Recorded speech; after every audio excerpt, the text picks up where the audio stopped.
One of the things that I think is interesting about Lila's quote is that she inserts the word Christian into white nationalism. And I think that's the part that is often left out, or the part of the discussion that we often don't have.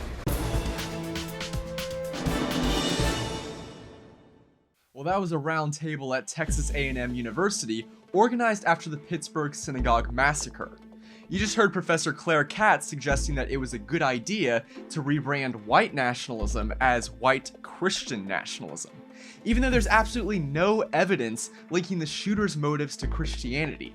She was citing a quote from a Temple University professor, and as you might expect, her evidence for white Christian nationalism was very compelling. So wear your Sunday best. So this is what my kids are always told at school for some kind of event. Wear your Sunday best.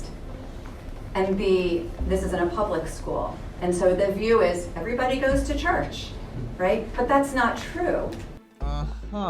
You know, I don't think I've ever once thought of church, Christ, etc. when I've said that phrase. Sure, it came from Christianity because we've always been and still are a predominantly Christian country, Claire, but it's really become just another American colloquialism.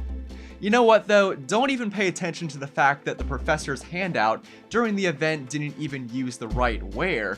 No, Claire is very smart, and if she says Monday it's wear your Sunday best and Tuesday it's genocide, I will listen and believe. The winter concert is a Christmas concert. And where my kids are, they say it in an unabashed, unashamed way. It is a Christmas concert. They do Christmas music. They do not do music from any other religious culture. Yeah, but again, Christmas has become so Americanized that, in many cases, it's been divorced from Christianity and dropped into the general commercial, materialist cesspool.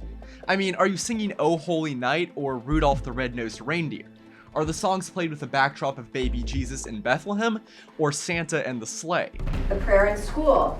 My daughter was in marching band and quit marching band because she got tired of the prayers that were said before the event. Again, in a public school. This happens with athletics also.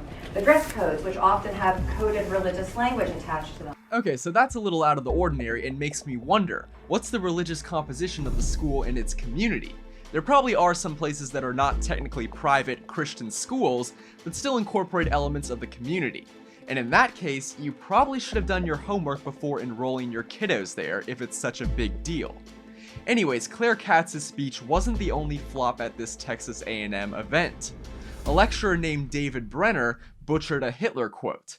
He claimed that the Nazi dictator told the New York Times that it was America that taught us a nation should not open its doors equally to all nations. But the real quote is the exact opposite. Hitler said, moreover, it was America, in spite of its enormous territory, that was the first country to teach us, by its immigration law, that a nation should open its doors equally to all races. Yeah, if you're a probably left-leaning academic who can't even properly quote the very person your side uses to defame and demonize Trump, Jordan Peterson, and pretty much everyone else who's not a socialist, you might want to go back to the drawing board. For Campus Unmasked, I'm Rob Shimshock. If you like this video and support our mission, please make sure to comment and subscribe. If something happens on your campus and you'd like us to investigate, send us details using the form on campusunmasked.com.